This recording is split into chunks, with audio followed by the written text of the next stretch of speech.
Okay, welcome back. So we've talked about Standard 1, which has a heavy focus on preference and choice of residence, and it links into all the other standards. So I'm going to talk briefly about Standards 2 and 3 now.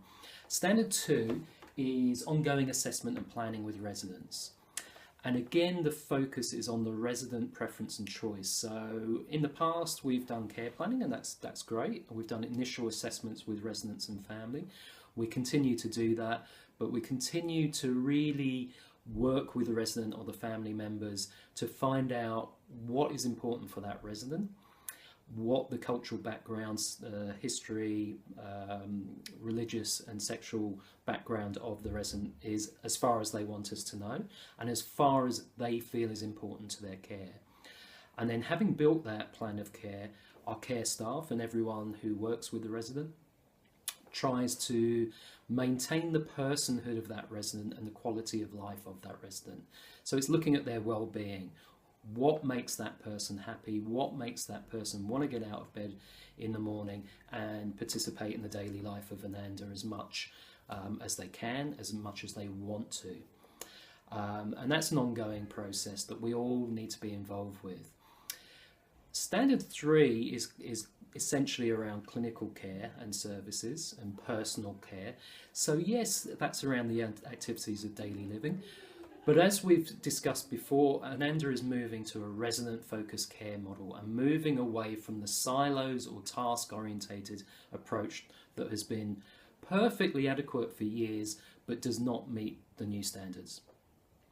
So with resident-focused care, each individual resident is at the centre and has control and input into everything else that happens around them.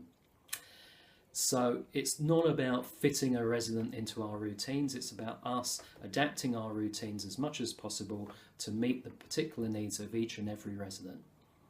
So, for example, lifestyle activities, it's fine that we have certain group activities throughout the day that are on at the same time each day, and residents come to those or not as they wish.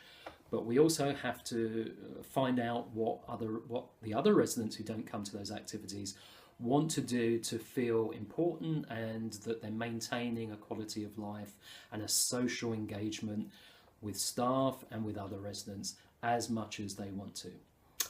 Okay, so in terms of clinical care, the only real change is that where we're providing clinical care, we have to demonstrate how that is best practice. So our policies and procedures need to be reviewed, usually every year, and we need to be able to show that they meet best practice guidelines wherever they exist. So that might be wound care, diabetes care, and whatever we provide. Okay, and one of the things we have changed within Ananda, or going through the process of changing in 2019, is a movement away from paper-based care planning and care evidencing to mobile care monitoring. So mobile care monitoring is a system where the carers will drive that process by evidencing care in the real time, at the time, or just after they've provided that care within an app on an iPod or a handheld device.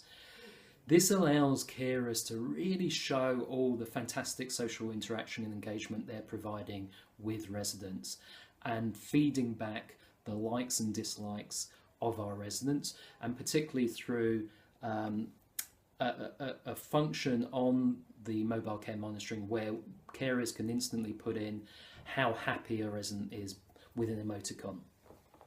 And on the back end, as we say, within the management side of that system, we can monitor throughout the day where the hotspots of activity are, where we might need to move more carers to because there's a backlog of activity happening, and where residents are happy or not happy. And we can demonstrate that to family through a relatives portal and share photographs in a sort of social media way. So that's really the future of how we're moving to meet the standards in terms of Standards 2 and Standards 3. It's an exciting time, and it will certainly involved an upskill carers and people and lifestyle people who are engaged on a daily basis with our residents, and it will hopefully free up more time take away from the paperwork that we all have to do and allow us to focus on what's really important, which is resident focused care. Thanks very much.